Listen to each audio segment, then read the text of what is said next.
Khloe Sterling, a Manhattan socialite, was drugged and sent to my bed. I got a little carried away and screwed her until she passed out. To show my remorse, I left $50 for her on the nightstand. When we met again, she had become my direct boss, looking at me with an expression that suggested she wanted to say something but held back. "Mr. Vance, have we met before?" Before I could even answer, a pop-up comment suddenly appeared before my eyes. The supporting guy and the female lead have finally reunited. The supporting guy needs to run now. It's all over once the female lead discovers you're the man from that night. Thanks to my excellent performance, I was transferred to the corporate headquarters in New York to become the senior executive assistant to the CEO. The moment I stepped into the CEO's office, I saw the back of a woman in a black slip dress that clung to her perfect legs. She only looked up from a mountain of paperwork when she noticed someone had come in. "You must be Ethan Vance, the new assistant my father chose for me?" I nodded and briefly introduced myself. She listened silently the entire time, and only after I finished did she study my face and ask hesitantly, "Mr. Vance, have we met before?" Before I could even answer, a pop-up comment suddenly appeared before my eyes. The supporting guy and the female lead have finally reunited. The supporting guy needs to run now. It's all over once the female lead discovers you're the man from that night. Staring at the flawless face in front of me, my heart gave a sudden lurch as a memory buried for 3 years was violently awakened. We didn't just know each other, we had slept together, but we weren't close. 3 years ago, I was just a fresh college graduate when I was set up and drugged at a work party. I used the last of my strength to smash a bottle over the scumbag's head and managed to stumble out. I saw an unlocked room and figured I could hide inside for a moment. I never expected to find a woman in there. Her face was completely flushed. She was in no better shape than I was. The drug was kicking in, making us both miserable, when she suddenly pulled out her phone and showed me a medical report. "I'm clean. Can we help each other out?" After checking the report and seeing she was attractive, I figured I wasn't getting the short end of the stick. I'm no saint. I have plenty of stamina and know what I'm doing. Seeing her crying so hard her nose was red, with tear stains on her cheeks, I suddenly felt a pang of guilt. Maybe I had gone a little too far. To make it up to her, I left $50 on the nightstand. After a quick shower, I ignored her swollen, teary eyes, bundled up, and slipped out. 3 years passed. I fought my way up from a lowly intern to a senior executive assistant. The department manager who set me up years ago was fired for incompetence long ago. In just 3 short years, my career trajectory had been like a rocket ship.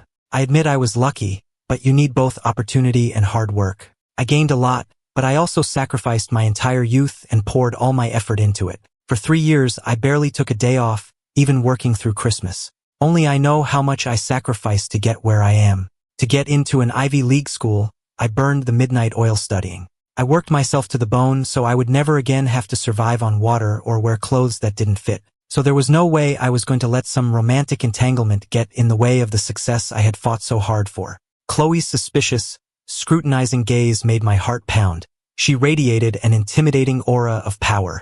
I remembered that chaotic night 3 years ago, and how she was a sobbing mess by the end, and decided it was much safer to take that secret to my grave. Years of professional experience taught me to maintain a perfect poker face. I replied calmly, "Ms. Sterling, I was at a regional office before this. I was only recently transferred to headquarters." Chloe closed the project file and said casually, "Really? Mr. Vance, you just look a lot like someone I met 3 years ago." I forced an awkward laugh and said, "I guess I just have one of those faces." After hearing my response, Chloe let out a long sigh of relief. "Good. That's a relief." I was totally confused, but the pop-up comments cleared things up for me. The supporting guy has no idea what a psychological scar he left on the female lead that night. That was the female lead's first and only time, and waking up to $50 made her cry all over again from pure humiliation. The female lead still doesn't know it was him. If she finds out he was the guy from that night, the career he spent years building will be toast. A chill went down my spine. I just made the kind of mistake any guy would make. Luckily, Chloe didn't press the issue. She just coolly told me to prepare the documents for the evening meeting and went back to her work. Then, a cool, low voice said, "Get me an Italian coffee, no sugar with milk." I grumbled internally. So pretentious, it's just a latte. But I still put on my standard professional smile. "Of course, Ms. Sterling." Right away. After a month of working together without incident, I suddenly received an invitation from Chloe's mother. Everyone at the company knew that while her husband was the chairman in name, the real power was held by his wife, Khloe's mother. The moment we met, her presence was so powerful I felt like I should drop to my knees. "You're the assistant Mr. Sterling found for Khloe, aren't you?" I nodded, not daring to meet her gaze. Her tone softened slightly.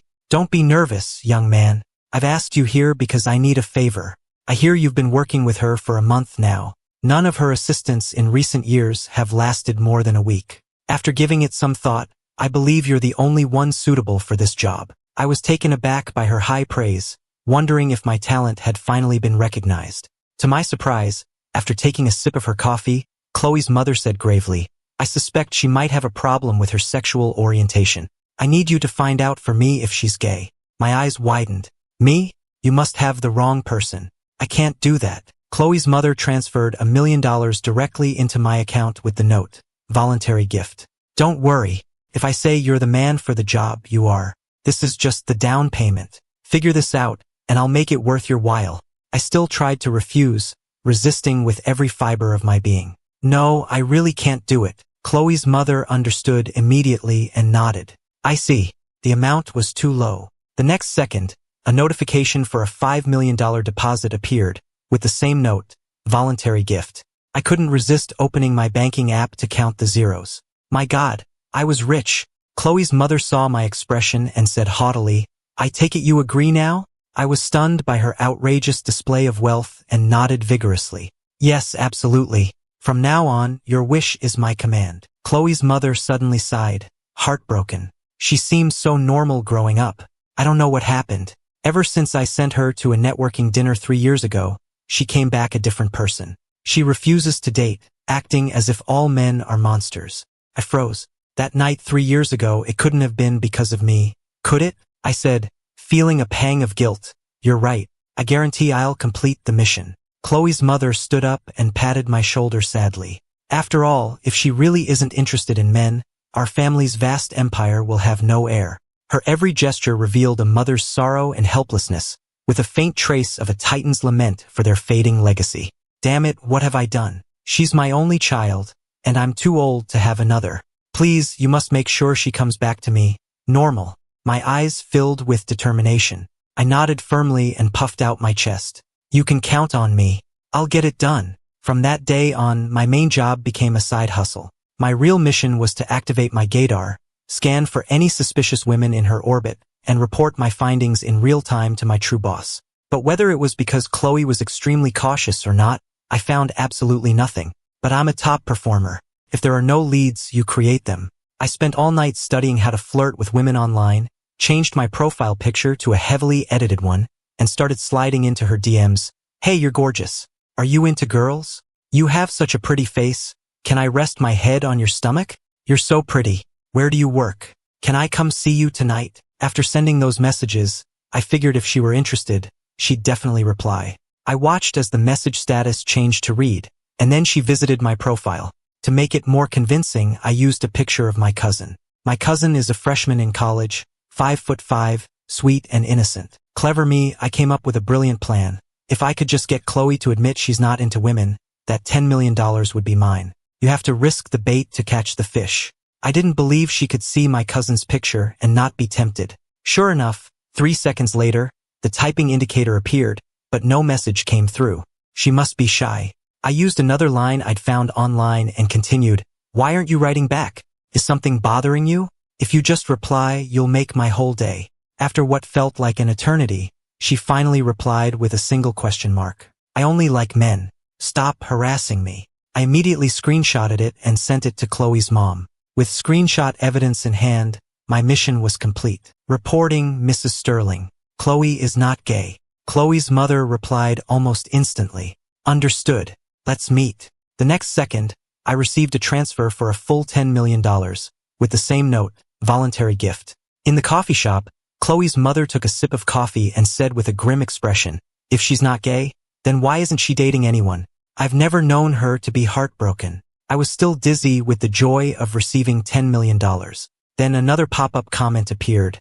"The supporting guy is still grinning like an idiot. Just wait until Khloe's mom finds out you're the one who traumatized her daughter. I wonder which Shark Tank you'll end up in." It was like a bucket of ice water had been dumped on my head, and I sobered up instantly. I'd almost forgotten about that. I cautiously watched Mrs. Sterling's expression. Suddenly, a light bulb went off in Mrs. Sterling's head. She started digging in her purse for her phone. I just remembered. I need to find out what happened that night 3 years ago. What? Oh no.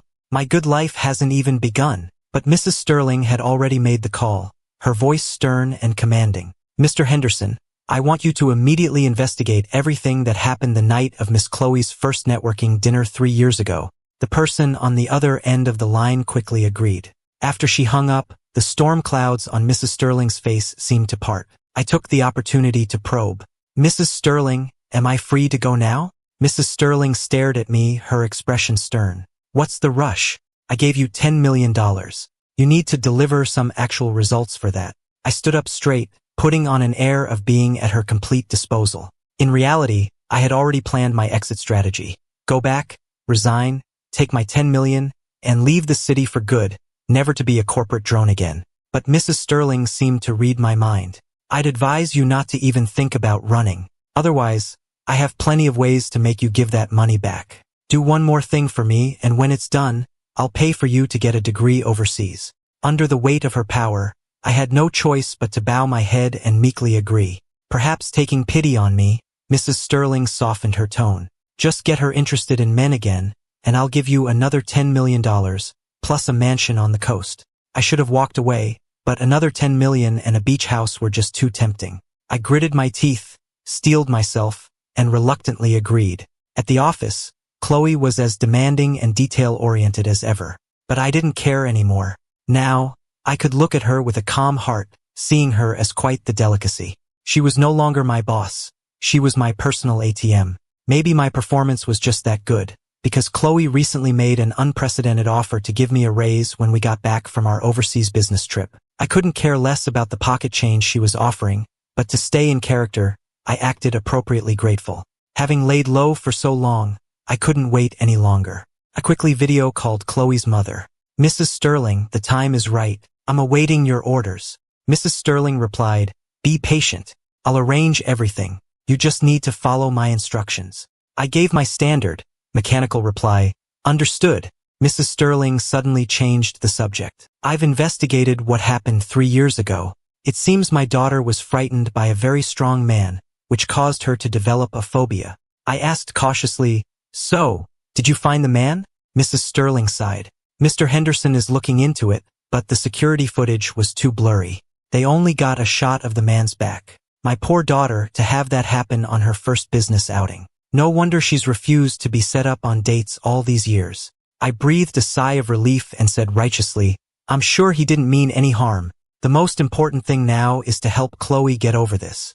Mrs. Sterling's fighting spirit returned. You're right. I'll arrange for you two to go on a business trip together immediately. Be smart and look for an opportunity. As long as you help my daughter overcome this trauma, I'll keep showering you with cash. I marveled to myself that Khloe's mom was so up to date, even knowing a term like showering with cash. No wonder she was so rich. I quickly asked, so what's your plan? Mrs. Sterling gave me the look of someone who had seen it all. A foreign country, a life or death situation. How could the sparks of romance not fly? Even through the screen, I made sure to put on a sycophantic smile, laying the praise on thick. Wow, you're a genius. My flattery made Mrs. Sterling beam, and she immediately decided to give me another $1 million when the job was done. Right after I hung up, Khloe called and told me to book flights for our business trip immediately. Before I even had a chance to coordinate the plan with her mother, I was on a plane to Europe. We had barely gotten off the plane when we were inexplicably kidnapped. Both Khloe and I were tied up like pretzels and thrown into the back of a drafty van. With the wind whipping against my face, all I felt was excitement. I couldn't believe Mrs. Sterling was this committed. The scenario she'd arranged was incredibly thrilling. Seeing my excitement, Khloe looked at me, speechless. Are you serious right now? Can you act normal? I put on a pained expression. Actually, I'm terrified. People get weirdly excited when they're in extreme fear. The kidnappers were rough, dragging us and tossing us into a warehouse. It was only when the kidnappers brought us to our holding place that I realized this probably wasn't part of Mrs. Sterling's plan. In the dark, damp warehouse, aside from some gruesome-looking tools, there was just a group of men in black standing guard. After what felt like ages, a masked man in a leather jacket and boots strode in, flanked by his entourage. His gaze was as sharp and cold as a snake's. He walked straight over and grabbed Khloe's chin. Not bad looking. She'll definitely fetch a high price. Khloe frowned, trying to pull away. I don't care who sent you. Let us go now, and I can give you 1,000 times what they're paying you. The man patted her cheek with the back of his hand. Big words. But why should I trust you? Khloe's eyes were sharp. My illegitimate half-sister sent you, didn't she? All she can give you is money. I can give you money, plus connections and resources to help you get out of this life and go legitimate. I had a strange feeling. Wasn't this familiar plot straight out of some trashy novel I'd read? The man pulled off his mask, revealing a handsome, arrogant face. Miss Sterling's offer is certainly tempting, but it's a shame. She's not just my employer. She's also the woman I love. So no matter what you say today, I'm not letting either of you go. With a single glance from the man, one of his henchmen grabbed a handful of pills and forced them into Khloe's mouth. Only when she had swallowed them all did the man give a satisfied order. When Mr. Romano gets here, clean her up and send her to him. I watched from the side, completely stunned. What the hell was going on? After taking the pills, Khloe went limp and collapsed on the floor, her expensive suit covered in filth. The man finally seemed to notice me, looking me up and down before saying, "He's useless. Do whatever you want with him." As soon as he finished speaking, the familiar pop-up comments appeared again. No way. The supporting guy gets written off just like that? That's so anticlimactic. Even though the supporting guy is greedy, horny, and a coward, he's still a person. Author, you can't do this. I wanted to cry but had no tears. I hadn't even spent all my millions yet. I couldn't die like this. My fate is in my own hands, not anyone else's. I decide whether I live or die. Why should I have to die just because you call me a supporting character? I felt a massive surge of adrenaline, a wave of brute strength flooding my body. I've always been naturally strong. Back in the orphanage, I used to get beaten for eating more than my share. In this desperate moment, I unleashed a surprising amount of force and snapped the ropes binding me. The men who had been sneering at me just moments before now stared in utter shock. On the floor, the drug was taking full effect on Khloe. Her skin was flushed red, and she was curled up, trembling in agony. I couldn't wait any longer. Khloe was in a bad way. It wasn't that I cared about her, but if anything happened to her, her mother would have my head. The leader of the goons saw this and smirked. Didn't take you for a tough guy, but pointless resistance is futile. You're not walking out that door. I cracked my knuckles and stared back at him without fear. Oh, really? Why don't you try me? I've known hardship my whole life. I've taken more beatings than I've had hot meals. I don't go looking for trouble, but when it finds me, I don't back down. The goon seemed intrigued. He took a few steps back, got into a fighting stance, and swung a fist right at my head. But just as he was about to connect, he was accidentally tripped by a writhing Khloe. I dodged nimbly and landed a high kick right where it hurts. A blood-curdling scream tore through the damp air. The others swarmed me. I was outnumbered, so I had to use hit-and-run tactics, picking them off one by one. 10 minutes later, several of them were lying on the ground, and I was exhausted. We were at a stalemate. I made an offer. Stop fighting. Whatever he's paying you, I'll pay you 10 times that to let us go. The leader, seeing the tide had turned, weighed his options and agreed to my terms. I hoisted Khloe over my shoulder with one arm and quickly left that dark, damp warehouse. Once outside, I didn't dare to stop. I walked for what felt like miles without a break, sweat pouring down my forehead and into my eyes, but I kept going. Only when I was certain we were in a safe area did I dare to put her down. Only then did I realize my arms and legs were shaking uncontrollably. The flush on Khloe's face was even worse now. I pried open her eyes and saw her pupils were starting to dilate. I had to get her to a hospital, fast. I slapped her hard across the face a few times, which seemed to bring her around a little. After waiting for a while, we finally managed to hail a cab. I was about to tell the driver to go to the hospital when Khloe suddenly grabbed my wrist. No hospital. Go to a hotel. Her hand was burning up. I looked at her condition and started to panic. If you don't go to the hospital like this and something happens, your mother will kill me. We were pressed close together. She was feverish but still managed to say, "We can't go to the hospital. My sister might have people there who would report back. Go to a hotel. Call a private doctor." I thought about it and realized she had a point. I had to listen to her, so I told the driver to take us to a different hotel. I quickly checked into a room, stumbled inside with Khloe, and dropped her onto the bed. I immediately called the private doctor we had agreed on, supposedly her best friend, the classic best friend character every female lead has in these stories. After the call, I finally calmed down enough to check my bank account and saw that more than half my money was gone. A wave of fury washed over me. I swore to myself that when this was all over, I would make Mrs. Sterling pay me more. While waiting for the doctor, I went into the bathroom to clean myself up. I was in the shower when I heard a loud crash from the other room. I quickly threw on a robe and ran out to see what was happening. What I saw was a scene straight out of an R-rated movie. Khloe had stripped off all her clothes. But I'm a gentleman. Even with her naked in front of me, my only concern would be whether she was cold. In the dim hotel lighting, her flushed body was curled up, reacting to the drug. The most unbearable part was her eyes, moist and pleading like a puppy's, staring right at me.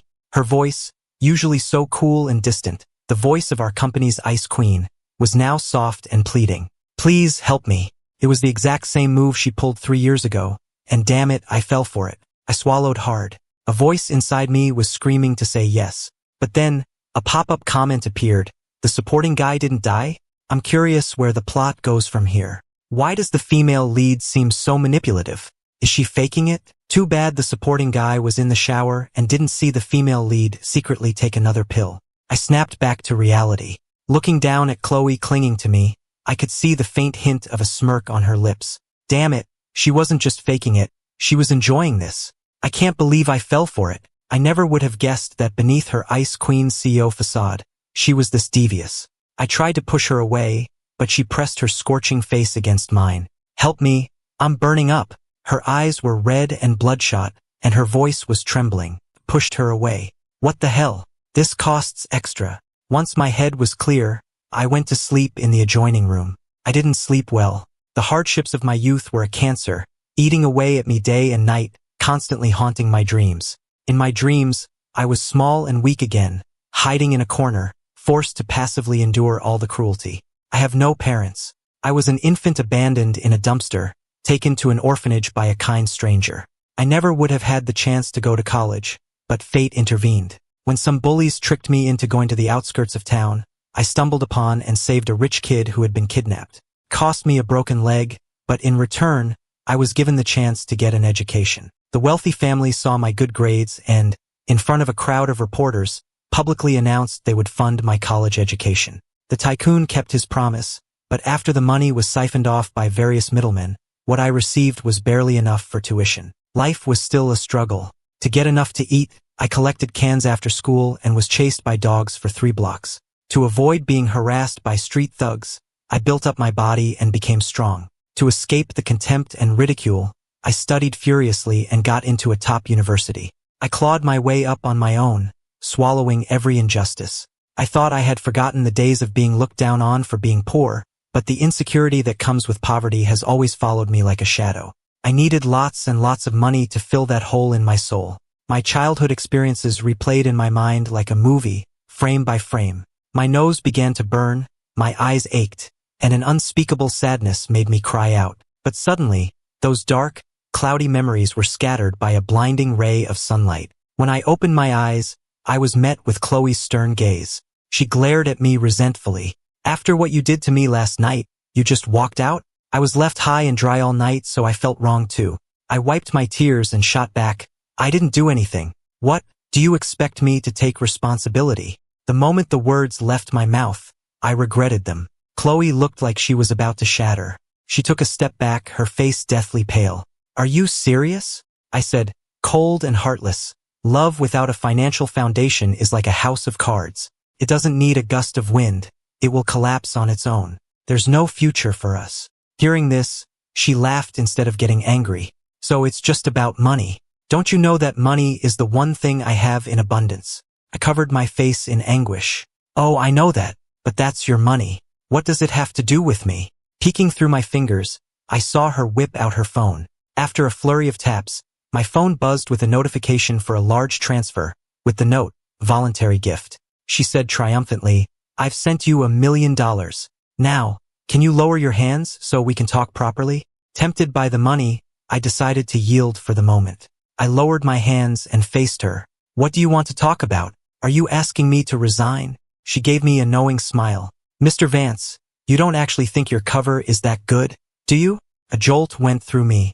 I stared at her in shock. You know, her previous softness vanished, her eyes turning sharp. So it really was you that night. Now that I had the money, I felt more confident and met her gaze without flinching. So what if it was? You're the one who begged me for it. I have a clear conscience. But she frowned. What are you talking about? Weren't you the one harassing me from your cousin's account the other night? I breathed a sigh of relief, realizing we were talking about two different things. How did you know I was the one who messaged you? Khloe said, looking displeased. You've been acting so suspiciously at the office lately. I thought you were stealing company secrets, but then I investigated and found out my mother sent you a huge amount of money. She sat down, elegantly crossing her legs, and asked with an intimidating air, I want to know exactly what kind of deal you made with her. I was so embarrassed I wanted the ground to swallow me whole. I forced myself to tell the truth. At first, I was just hired to see if you had a problem with your sexual orientation. When I found out you didn't, I moved on to the next phase of the mission. All right, that's enough. Just book our flights back home. After I booked the tickets, I heard her whisper, one of her ears turning red. It's not that I don't like men. I'm just not interested in other men. After that whole ordeal, we finally boarded the flight home. On the flight back, my mind was a mess as I tried to figure out what to tell Khloe's mother. After much deliberation, I gave her a carefully edited version of events.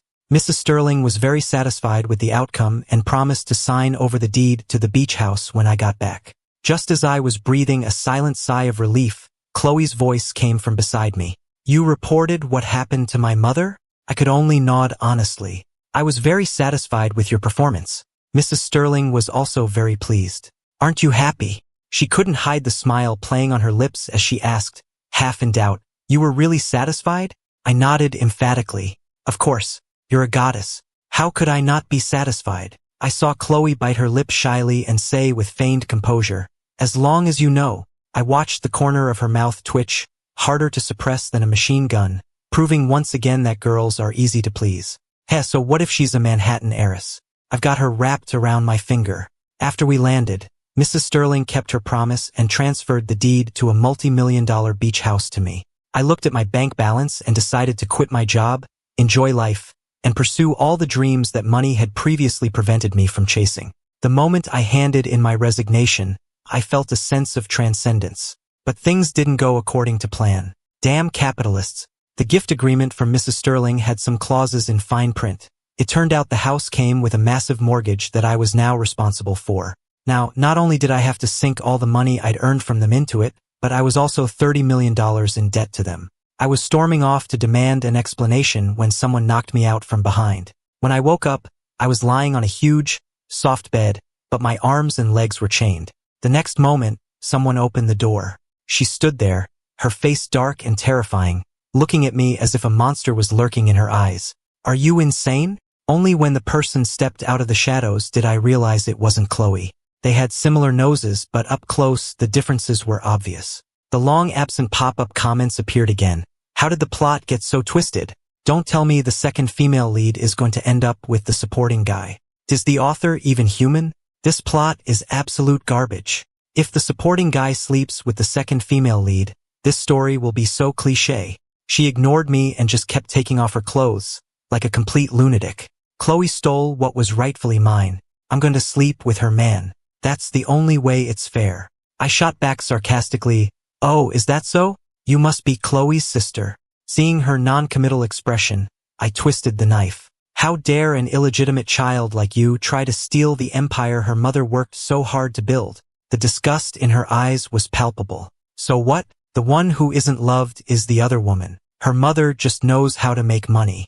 My mother was the woman our father truly loved. I didn't understand her logic, but I had recovered a good deal of my strength. With a powerful tug, I ripped the flimsy chain right out of the wall. She was stunned for a moment, then her eyes hardened. She muttered a curse, and her gaze changed. I didn't realize you were so strong. I hope you're just as strong in a few minutes. She moved closer. I yanked hard on the chain still attached to my ankle, and just as she was about to lunge at me, I kicked her square in the chest. I have plenty of strength. The kick sent her sprawling to the floor, and she couldn't get up. I quickly threw on my clothes, desperate to get out of there. I finally made it to the door, but I was stuck. The lock was too high-tech. I had no idea how to open it. I could hear her footsteps getting closer, but the damn door wouldn't move. I never thought I'd be defeated not by a lack of strength, but by a lack of wealth. At the last second, my only option was to hide. Through a crack, I saw her get dressed and search the room before picking up the phone. Check the security footage for the Emerald Cove Villa for the last 30 minutes. He couldn't have gotten out. He's still in the house. Less than 10 minutes later, there was a knock at the door. I have excellent eyesight, so I saw exactly how she opened the lock. With a chime, the door opened. She went flying. I was stunned. She clutched her chest, glaring at the person who was now walking through the doorway. My view was limited, but I could see a woman in a white dress step on her face and grind her heel into it. "Where is he? Jessica, who gave you the nerve to touch him?" I heard a familiar voice. It was Khloe. Seeing her still trying to act tough, I crept out from my hiding spot. "I'm over here. Don't you dare let her get away with this." Khloe's expression relaxed a bit when she saw I was unharmed. She fought viciously, every blow landing with brutal force, completely shattering my image of her. How could a woman be like this? I was completely mesmerized, so caught up in the spectacle that I forgot I should be making a run for it. They only stopped when Jessica's men arrived, which really just meant Khloe stopped beating Jessica to a pulp. The whole affair caused such a scene that even Khloe's mother showed up. But mother and daughter were alike. Neither spared a single glance for Jessica on the floor. I was unceremoniously bundled into a car. The atmosphere in the car was tense. Thinking about the $30 million I owed made me want to murder them both. Perhaps sensing the murderous intent in my gaze, Mrs. Sterling glanced at me coolly. "Don't look at me like that. If you want to blame someone, blame yourself for not reading the fine print." After Khloe gave her a subtle nudge, she changed her tune. "Young people need to work hard. You stay at the company a while longer, and I guarantee the house and the money will still be yours." I looked at her with complete disbelief. Mrs. Sterling's tone shifted. "Besides trusting me, what other choice do you have?" I thought about it and realized she was right. I had no other way to pay back that kind of money. I went back to slaving away at the company, only this time, there was an end date. Khloe promised she'd let me resign after one more year. At the office, Khloe and I fell into a new, unspoken understanding. She had me come back to work, but she gave me almost nothing to do. I didn't understand what she was playing at. After thinking it over, I decided that instead of stewing in my own anxiety, I'd just confront the issue head-on. I cornered her in her office, pulled the blinds, and demanded, "Why are you so insistent on keeping me here?" Khloe's cheeks flushed, and she looked at me with a serious expression. "Because I like you." I was stunned. "Huh? That's a bit sudden, isn't it?" Seeing how serious she was, I had to respond in kind. "Don't feel guilty about what happened that night. We can't be together." She grabbed my shoulders and looked me in the eye. "Why not? You're so capable. We're a good match. Do you hate me?" I thought about it. I didn't hate her. She came from a privileged background, but she was also beautiful, with flawless skin and a model's figure, except for when she was beating someone up. I answered honestly, "No, I don't hate you." Her gaze softened instantly. I once heard someone famous say that not hating someone means you like them, liking them means you love them, and loving them means you can't live without them. Since you can't live without me, what are you waiting for? It was the first time I'd ever heard her say so many words at once. Her puppy dog eyes were shining with anticipation, waiting for my answer. My heart felt like it had been struck by a hammer. Desire overwhelmed my reason, and against my better judgment I wanted to agree. She saw my hesitation. "I will do everything in my power to help you become successful. When that day comes, no one will dare say we're not a good match." I accepted her offer. Through her introductions, I gained access to a world of connections and resources. In just 1 year, I went from being an employee to founding my own company, with profits in the tens of millions. Sometimes, the turning point in your life comes from a single, seemingly small opportunity. From that day on, the gears of my fate began to turn. I grew like a weed, fueled by this newfound power. I made a lot of money. The 30 million that felt like the end of the world a few years ago was now just pocket change. Jessica, the one who had caused us so much trouble, was eventually caught and sent to prison. I stopped having nightmares. The more money I made, the more the hole in my soul seemed to fill up. But sometimes, waking up in the middle of the night, I felt that this love had come too easily. And I had my own selfish motives. I was using her power, her influence, and her money to climb higher. Maybe one day her love would fade, but the money wouldn't. Yet our relationship deepened through years of physical intimacy. In our most passionate year, a single glance was enough to ignite us. Friends started teasing us at dinner parties, asking her, "So when's the wedding?" And every time, she would just smile and change the subject. I understood immediately. Sometimes, silence is the loudest answer. In the end, we were never a match. But I still needed her, and she couldn't leave me. 5 years into our relationship, I had become a force in my own right, and her career was more successful than ever. We grew more and more compatible, but we both tacitly avoided the topic of marriage. Khloe's mother approached me. Unlike before, she didn't look down on me. She met my gaze as an equal. "Your career is doing very well. I'm genuinely happy for you." The smile on her face remained, but her tone changed. "But even with your considerable success, you and Khloe are still not a match. A few years ago, when you two were just having fun, I was willing to look the other way. But to be her husband? I'm sorry, you're not suitable." Looking at Mrs. Sterling, I remembered what Khloe had told me years ago. "I will do everything in my power to help you become successful. When that day comes, no one will dare say we're not a good match." Today, I had indeed amassed a great fortune, but was I still unable to cross that social chasm? Seeing my silence, Mrs. Sterling pressed on. "Do you really think that just because you've made some money, you've crossed the class divide? That you can sit at the table with us as an equal?" She pulled a photograph from her Hermes bag. It showed a young man with tan skin and a brilliant smile, wearing a cap and gown. "I know you also graduated from a top university, but Nathan Reed has a PhD from an Ivy League school. His family has been a powerhouse in politics and business for 3 generations. Only he is worthy of being Khloe's husband." I felt as if I'd been struck over the head and then doused in ice water, a chill seeping deep into my bones.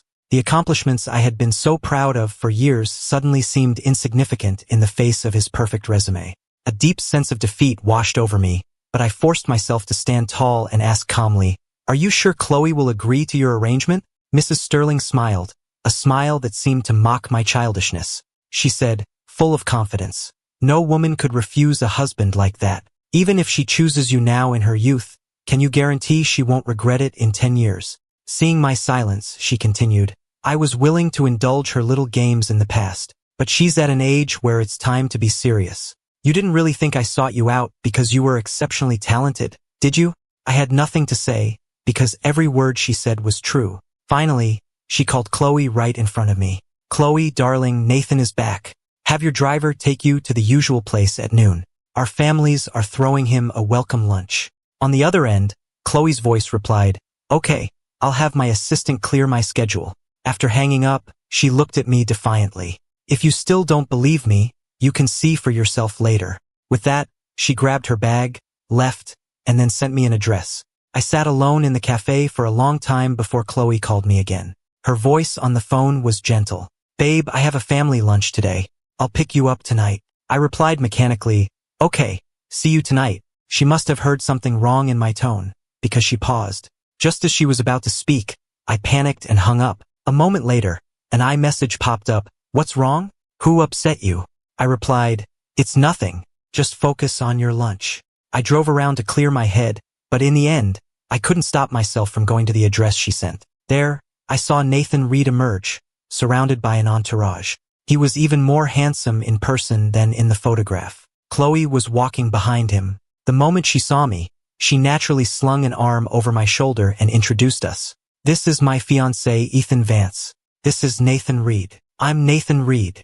The moment I shook his hand, I suddenly heard his inner voice. "System, are you kidding me? The story is almost over, and you're sending me in now to break them up." At the same time, the pop-up comments started scrolling again. "The story's almost over? Why is the main male lead only showing up now? Are the supporting guy and the female lead going to break up? Who could resist a main character this perfect?" The supporting guy's story with the female lead is ending, but her story with the main male lead is just beginning. The rest of the lunch was completely tasteless. The comments all said I was just a brief chapter in Khloe's life, and that Nathan was her true destiny. They would grow the company together, have children, and live happily ever after until they were 90. And I would break up with Khloe within the year, move to a foreign country, and die alone. From that day on, Nathan started appearing in my life more and more frequently. He started his own company and, in a single month, surpassed what I had worked 5 years to build. Khloe and Nathan grew closer. They were compatible at work and perfectly matched in terms of family background. With both their families pushing them together, I could feel Khloe's resolve wavering. I knew that our fragile love was probably nearing its end. I was waiting for the story's turning point. It finally happened during a business trip Khloe took with Nathan. Khloe was pregnant. After hearing the news, Mrs. Sterling called me. "Khloe is pregnant. It's time for you to step aside. Otherwise, our two families can crush your little $100 million company without breaking a sweat." My heart filled with grief. I tearfully sold my company and booked a flight overseas that same night. Just before boarding the plane, I sent Khloe one last message. "I'll remember all the years we spent making love. I'm bowing out. This time it's for good. I'm giving you back your freedom." Then I threw out my SIM card and got on the plane alone, heading for a foreign country. The first night I arrived, I couldn't sleep. I stood alone before the massive floor-to-ceiling windows, looking out at the glittering city lights. Late at night, it's easy for a lonely person to feel sad. So I opened my banking app and looked at the cool $500 million in my account. I wasn't sad anymore. The next day, to combat my loneliness, I hired 8 maids to come to my penthouse. 2 women cooked in the kitchen wearing nothing but aprons, one making Asian food, the other European. I lay on the couch while 3 others in sheer maid outfits danced for me. I glanced down, and a woman kneeling on the floor intuitively offered me a piece of fruit. The last 2 gave me a massage and cleaned the apartment. I started to get bored. I frowned slightly, and they all immediately competed to cheer me up. I looked at their varied, beautiful faces and smiled. With this much money, how could I possibly end up dying alone like the comments predicted? But that night, the 8 women started fighting over who would get my attention. It was the first time I'd ever seen women pull each other's hair, and I was genuinely shocked. "All right, that's enough. Stop fighting." While the 8 of them were in the middle of a chaotic brawl, the door opened. Khloe stood there, her face as dark as a thundercloud, looking like a vengeful spirit. "Ethan, you're certainly living it up." The 8 women saw the hostile newcomer and wisely stopped fighting, preparing to leave. I tried to stop them. "Wait, I'll pay you more. You can't go." But under the threat of Khloe's glare and after she revealed who she was, they all packed up and left without a second thought. When we were the only 2 left in the room, she began to slowly remove her coat, unzipping her dress as she walked toward me. "I go on one business trip, and you sell the company and hire a harem of maids? Do you think I'm dead?" Seeing her act so indignant, all my own grievances came rushing out. "You're having someone else's baby. If I didn't leave, your 2 families would have crushed me. How could I possibly stay?" She looked completely baffled. "What are you talking about? When did I get pregnant?" I wiped the tears from my eyes. "Your mother told me everything, that you're pregnant. If I didn't get out of the way, my $500 million company would have been destroyed by your families in a heartbeat." After hearing me out, her gaze was still sharp. "So that's why you left me?" I nodded. "I won't be your mistress, not even your side piece." She seemed to laugh in exasperation. "Couldn't it be yours? And besides, I'm not even pregnant." She stared at me, practically gritting her teeth. I was out there, working myself to the bone, negotiating deals for our future. The moment I finished, I get the news that you've fled the country and hired 8 maids. My heart ached as if it were caught in a vice. We were so close I could see the genuine hurt and brokenness in her eyes. But I still shot back, "Don't act so innocent. Why would I have just believed your mother?" After hearing me, she asked with tears in her eyes, "This is my fault. I should have told you sooner. It has to be you." She grabbed my hand and made me slap her face, so hard that a red mark instantly appeared on her pale cheek. "Forgive me, please? Babe, let's get back together." I angrily snatched my hand back. "Are you insane? I don't hit women. If you want to be hit, use your own damn hand." I shook my stinging palm. A lot of my anger had already dissipated. Her skin was so pale, and from crying so hard, her whole face was a blotchy red. She hugged me and kept crying, huge tears dripping onto my neck, a river of sorrow. "I'll give you all my money. Just forgive me." As she held me, crying, the familiar pop-up comments started scrolling again. "Supporting guy, just forgive her. I'd trade my roommate's life for you 2 to get back together. I'm calling it, this is epic." The supporting guy just got a main character upgrade, so the female lead has been scheming all this time just to be with him. The supporting guy has no idea. The female lead knew it was you that night all along. Even her mom was just part of their game. I stared, stunned.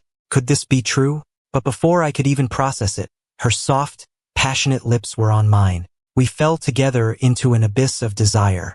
Over years of lovemaking, I had trained her to be very responsive. But while I was completely spent, she was still glowing with energy. She held me completely satisfied. Babe, let's stay together forever. Epilogue.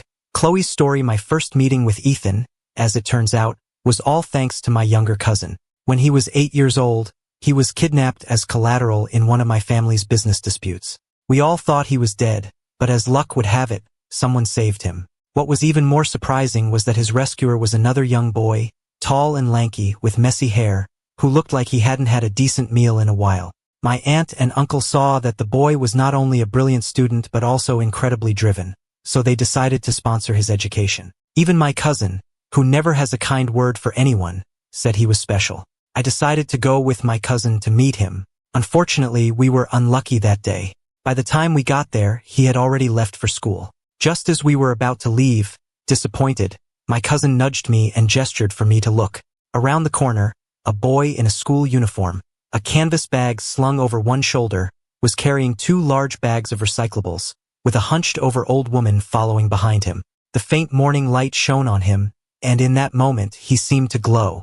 At an age when most are so self-conscious, he carried those bags of trash with his head held high, completely unashamed.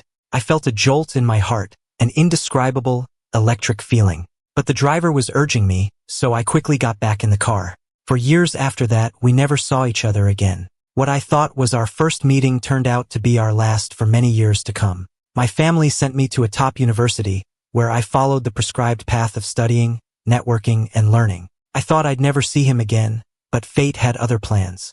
At my first networking dinner back in the country, someone with malicious intent slipped a powerful drug into my drink.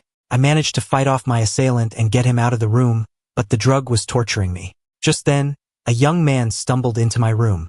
I thought my attacker had returned, but when I looked closer, I saw it was someone else. His face was abnormally flushed, and there was blood on his clothes. It was clear he had been drugged too. At that moment, a pop-up comment appeared in the air. Is this the first time the supporting guy and the female lead meet? The author is a damn genius.